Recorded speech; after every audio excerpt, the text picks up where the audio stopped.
Everyone, কি অবস্থা? দেখতেই পাচ্ছিলেন প্রথমে স্ক্রিনে কয়টা বাজে, 2:15। এই টাইমে আমাকে আমার ভাই বোনেরা রান্নাঘরে পাঠাইছে রাত্রেবেলা কিছু রান্না করার জন্য। তো এখানে আমার পিসিমণি আগেই কাবাব বানায় রাখছিল,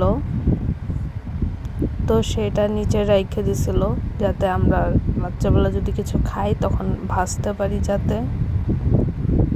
তারপর ফ্রোজেন কতগুলো আমি সামোচা ভেজে নিচ্ছিলাম।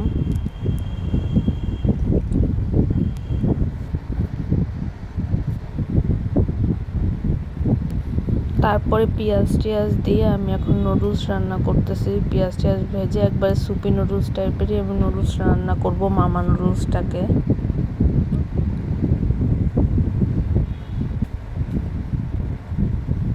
এই যে আমার রেডি খাবার দাবার ওদের জন্য।